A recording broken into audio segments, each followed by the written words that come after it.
احمد آباد میں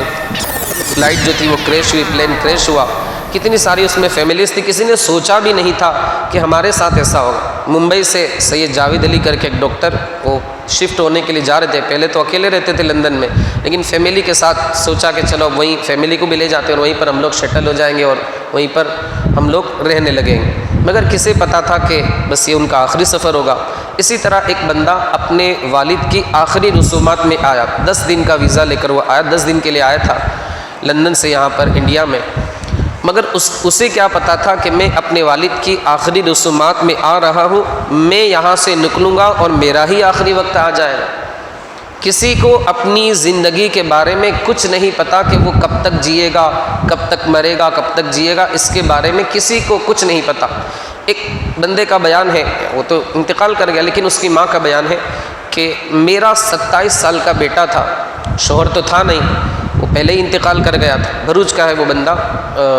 بھروچ میں وہ بندہ رہتا تھا اور لنڈن کو جاب کے لیے جا رہا۔ میں نے اپنے پاس جو کچھ بھی مال و دولت، پراپرٹی وغیرہ جو کچھ تھی، وہ ساری چیزیں بیچ کر اپنے بچے کا ویزا وغیرہ لگائے، ٹکٹ وغیرہ بنائے کہ بندہ لندن جائے گا تو ہمارے اچھے دن آئیں گے اور ہم جو ہے وہ سکون سے زندگی کے شب و روز گزار سکیں گے۔ مگر اس کو کیا پتا تھا کہ یہ جو سفر ہے اس کے بیٹے کا آخری سفر ہوگا، تو موت کے بارے میں ہم کچھ نہیں کہہ سکتے کہ کب آ جائے۔ آج کوئی ہے ہمارے ساتھ تو ہو سکتا ہے آنے والے کل میں نہ ہو۔ میں عرض یہ کرنا چاہتا ہوں کہ ہمیں اپنی زندگی کے ہر دن کو آخری دن سمجھنا چاہیے اور سنت مصطفیٰ کو اپنانا چاہیے، عمل صالح کی کوشش کرنی چاہیے۔ بس اسی فلائٹ کے تعلق سے 2 باتیں بھی سامنے آئی۔ جس کی زندگی میں موت نہیں ہے وہ بچ جاتا ہے۔ آپ نے سنا ہوگا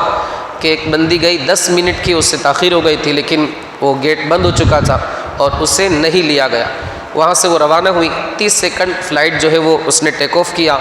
اس کے بعد 625 فٹ کی دوری پر وہ اوپر چلی گئی تھی فلائٹ، لیکن اس کے بعد وہ کریش ہو گئی۔ اس بندی کو جب پتہ چلا ہوگا تو بڑی خوشی ہوئی ہوگی کہ میں تو جا رہی تھی اور فلائٹ لیٹ ہو گئی وغیرہ وغیرہ، یہ ساری چیزیں۔ اسی طرح آپ کے اڈاجن پارٹی سے ایک بندہ کنیکٹڈ، یعنی یہاں تو نہیں رہتا ہے، احمد آباد میں رہتا ہے، اس کے رشتہ دار یہاں پر رہتے ہیں۔ جس ہاسٹل کے اوپر وہ فلائٹ کریش ہوئی اور اس پر گری، وہ پلین گرا، اسی ہاسٹل میں وہ بندہ بھی ڈاکٹر وغیرہ بن رہا تھا، اور ایکسپیرینس وہ لوگ کرتے ہیں اس ٹائم، اور جو ہاسٹل میں رہ کر ایکسپیرینس وغیرہ، تجربہ وغیرہ حاصل کرنے کی کوشش کرتے۔